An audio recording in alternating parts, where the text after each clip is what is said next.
Hello everyone, my name is Nicolas Simbit. So, mag-explain da ako sa QRA implementation. So, first, what is unsa day ang Q? So, ang Q is isa ka data structure nga mo-follow sa principle nga FIFO or first in, first out. Then, let's proceed sa code. So, mag-start ta sa package QR implementation. Proceed ni static void q-int item. So, kani ang static nga method nga gingana og q-in-q nga na integer parameter nga item. Mao ni ang responsible sa pag-add sa atong element sa atong queue. Then, proceed ning if capacity is equal to rare. So, kani nga kuan condition if ang capacity is equal to rare mo print siya sa queue is full then return sa main. If dili kani mo meet siya sa condition ani mo dito siya aning else nga then queue rare equals item. So mo kaning queue rare kay gi-assign ang value nga item parameter to the rare index. So mao ni ang mo-add og new element to the queue. Then kaning rare plus plus. So this kaning nga linya may increment ang rare variable sa by 1. May indicate nga ang the last element sa queue kay min balhin sa next position.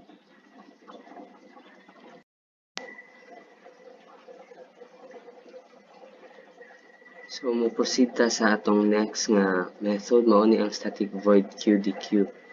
So, kani ang method nga mo remove sa atong element sa atong queue.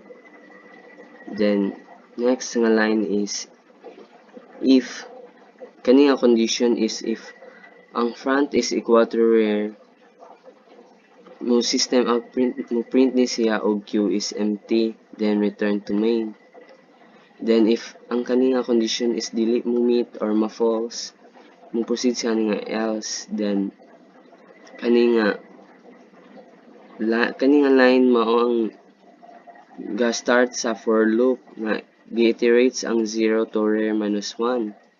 Mao na ang gigamit sa pag-shift sa atong elements sa atong queue to the right by one place. If then next ani if rare is less than capacity, ang atong queue rare is atong i-assign to 0. Then ang next is ang rare atong i-decrement. Mao ni ang mo-update sa atong rare index to reflect the removal sa atong element sa atong queue. Then return sa main nga class.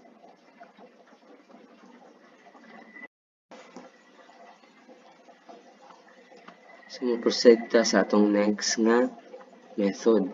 Kani nga method static void qdisplay. Kaning method nga qdisplay mao din yung responsible sa pag-display sa atong element sa atong queue.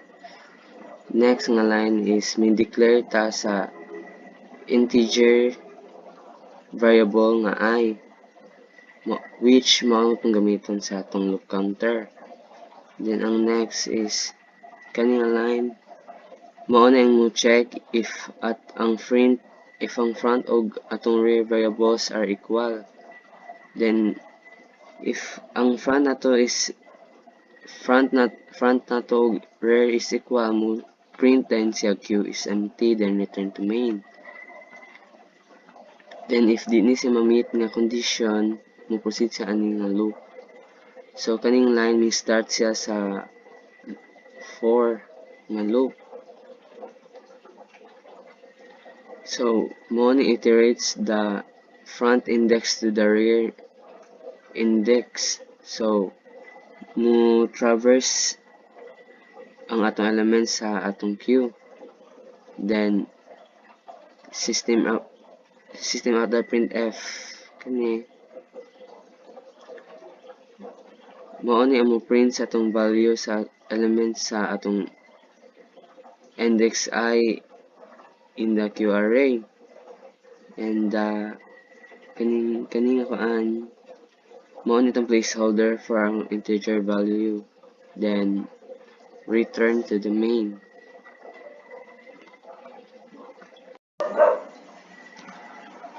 So mo-proceed ta sa tong last nga method, so kaning QFront. Kaning static void QFront is ang method nga responsible sa pag-retrieve o pag-print sa atong front element sa atong queue. Then proceed sa next line. Mao gyapon ning nga condition nga mo check if atong queue is empty. Then if atong front is equals to rare, meaning ana atong queue is empty. Then ang next line mao ni mo print nga message nga queue is empty. Then return sa main. If dili ni ma-meet nga condition, mo proceed siya ani mo print din siya ani nga line. Mao ni ang line nga mo print sa atong front element sa atong queue. Then ming use siya printf kay aron printf nga method to form atong output kay i-format. Then kaning gagamit aning d, so mao ni atong placeholder sa atong integer value nga mao'y ma-replace sa atong value sa queue front. Then return ta sa main, then i-close ang method sa queue front, then i-close mo ni ang end sa QArray implementation class.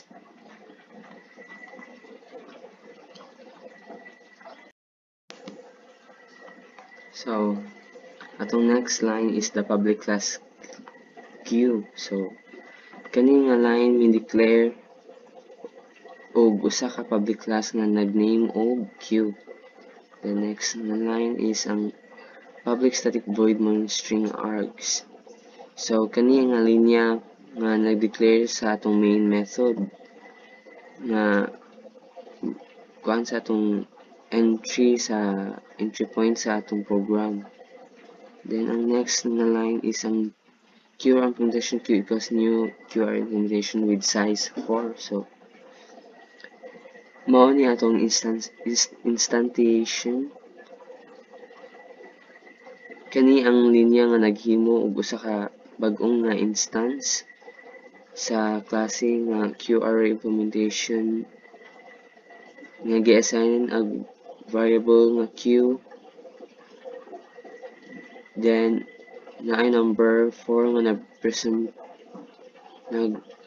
nag-represent sa atong capacity, kani nag-represent sa capacity. The next is ang line nga system output ln nga initial queue. So why nato og run. So mao ni ang output niya, system out dot print. So mao ni initial queue. And next is nag-method call na ta sa queue display. Kani. Then bitan ata sa itong method ng queue display.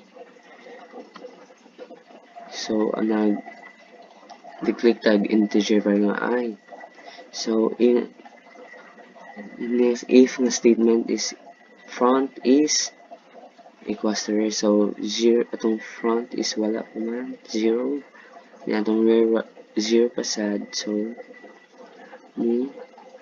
kuan si ani nga line system out print nga queue is empty, then return sa main. So mao ni ang output. Proceed sa atong main. Then next nga method call is ang queue and queue nga 10 item nga suit sa item is 10. Then proceed sa atong method nga queue include. So proceed ang if statement. So atong capacity is 4 man, then atong equals is 0. So false jud siya ani mo false siya ani nga statement or condition. Then proceed na siya ani nga then else nag-assign ta ani atong Q where is item. So nagpuno siya. Then ang atong item na gi-include is 10. So mabutang na siya ani 10. 10. Then mo increment siya. Gi-increment niya ang rare.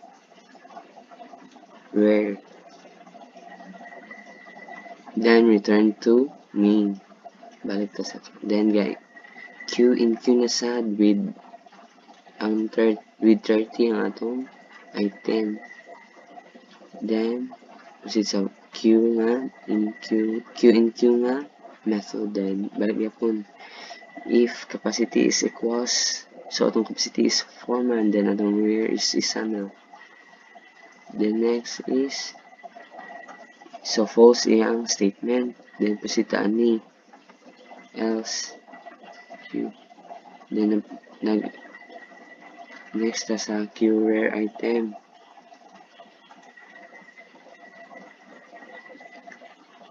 Then nabutang na siya 30, then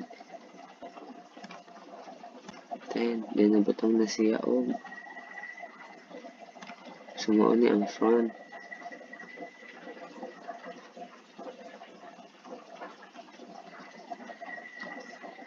Then nagkuan sa siya og itong 30 no. Then 30.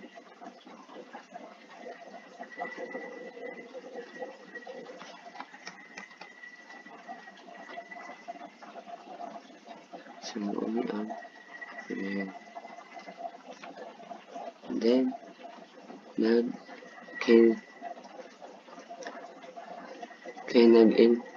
nagkuan increment na siya, so nagdugang siya og rare.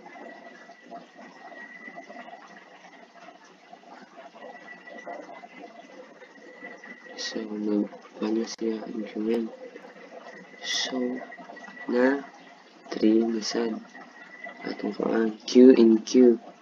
Nag-method call na sa in Q, balik na sa taan ni Q in Q. So if capacity na to is 4 man niya atong one is 2 pa mo system outprint dili siya mo agree ani nga statement. So proceed siya ng else Q where equals item.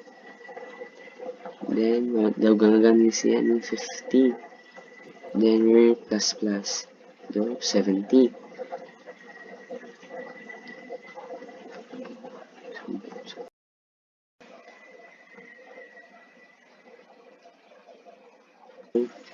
Print na system.out print ln Q after incorporation. So mao ni ang line nga magprint sa kani nga message Q after incorporation.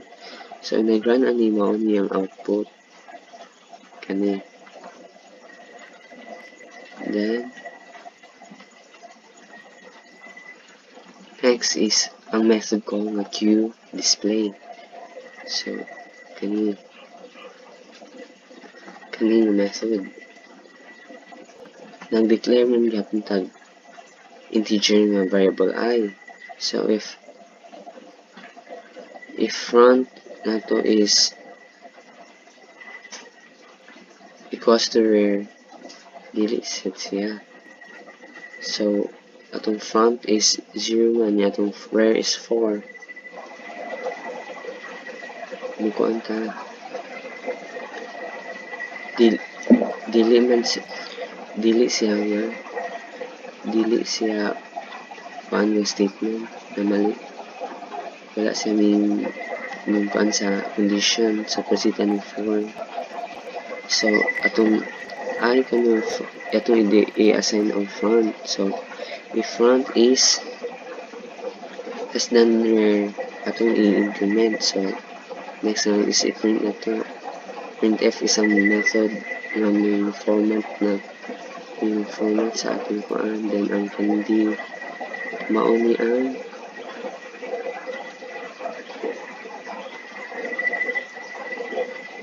placeholder alang sa atong isa ka integer. Then nagkuan sa atong QI, then return. So mao ni ang output. Ikuan niya ang tanang atong code ay atong item lagi sud sa element sa atong queue. Then mao ni 10, 30, 50, 70.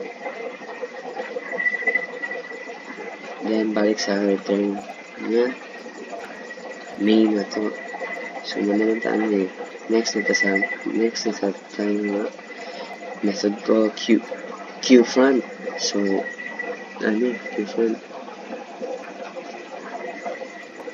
So if atong front is equals to rear, mag-system out print data queue is empty. So 0 atong front niya, atong rear is 4. Dili siya true sa atong condition. So proceed sa ang system out print na line kani. So nag-print as separate method format. Yung kani D placeholder sa atong placeholder sa atong usa ka integer. Then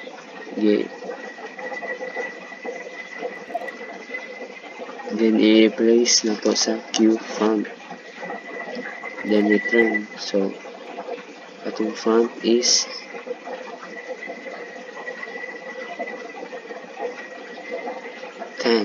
so 10 man mo ni ang front. So mo ni ang output front ang return. Then in queue man ta method sunod na method ko is in queue. Then balik to lang tataw na to sa unsay mga tabo. Then kani if capacity is equals to rear man, so atong capacity is 4, then atong rear is equals to 4. Nag-meet na ang condition, so we print siya, then proceed siya nga line system dot out dot printf because q is 4. So main print siya ani q is 4, then return sa atong main.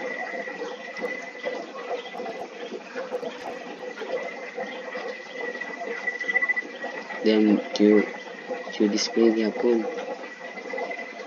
Next method is yung queue display balik na siya. So na-declare gyapon tong integer variable nga I. Then next is if statement. So atong front is 0 na atong rear is 4 man. So wala na meet ang condition sa if statement. Yung kasi ani kani 4 kani nga line ni gi-assign niya front ang I nga variable. So if front is rear, i-increment that. Next is ang D. Kani, let's proceed na line. So printf na method format. Then kani placeholder na gi-assignan ani valor kani Q nga I. So mo na yung gawas. Kani. Then return. Next is nag-DQ ta. Next, QDQ nga method ko. So next, ito atong QDQ is if atong front is equals to rear,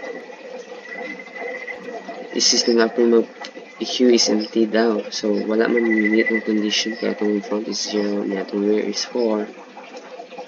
Proceed sa ni else. So nagkuan siya mo iterate ang atong integer I is i-assign na to 0. Then 0 is less than minus 1. So 3. So 0 minus 3 is 1. Then atong Q na integer I is atong i plus 1.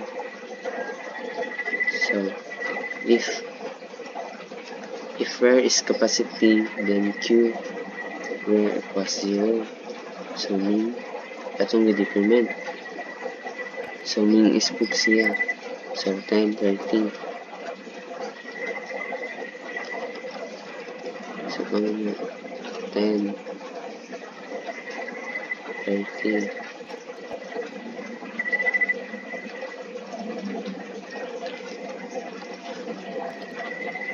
20.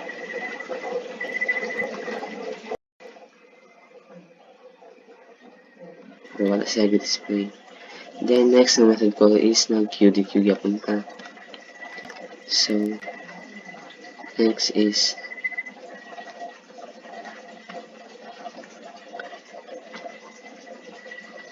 if front is equals to rear, so atong front is 1. Yung atong rear is 3 na. So wala siya meet na condition. So positaan ni. Else itong integer I gi-assign ng 0. So 0 is less than rear minus 1. So atong rear 3 minus 1 is 2. So 0 is less than 2. Ikaw ano na to? Yung atong QI is QI plus 1. So wag tang siya.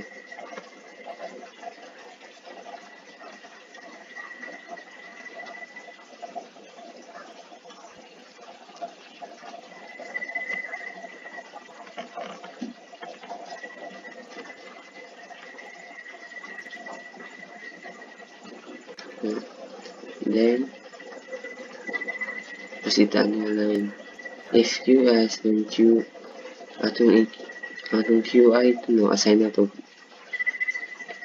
plus 1. Q plus 1.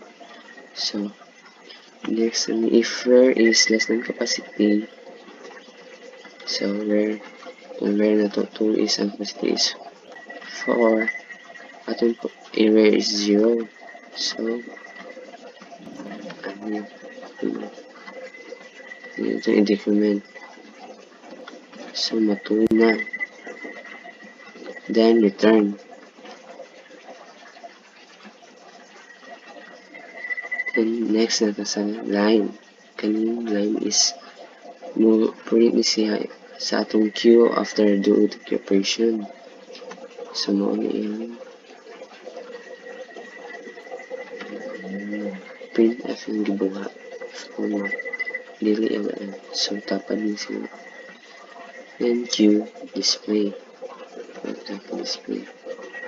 So atong static view called front is if front is 0, then atong rear is 3. I mean 2. No atong so wala siya meet ani nga condition sa kani siya wala meet condition sa if na statement. So proceed siya state system na printf element sa printf na format. Then kay placeholder sa aton integer sa nga qfront. So mukha na siya.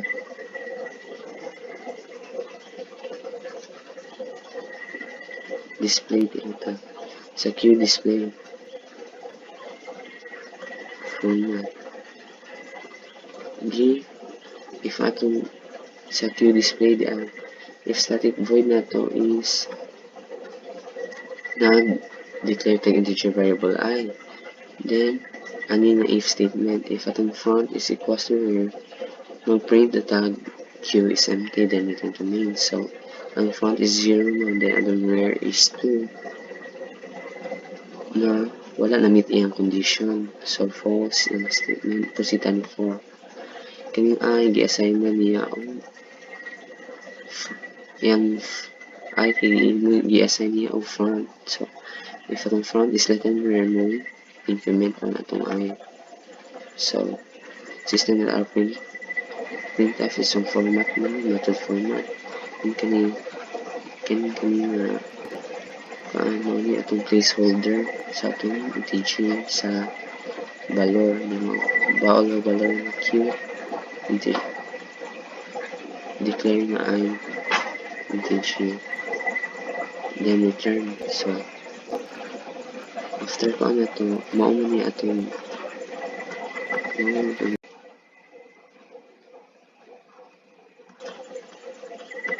nagawas. So mao ni ang print. Mao nang tapad ni kay dili ln gamit kaning f. Next nga method call is ang qFront. Kasi ito. Kani. So if atong if the front is equals to where, so atong front is 0 nga atong where is 2 man, so wala na meet iyang requirements from condition. So proceed sa aming system of printf front element of the queue. Printf is ang method format niya and nagamit siya o place holder sa atong queue ng front. So atong front number 50. So return na siya. So mauli ang run sa code.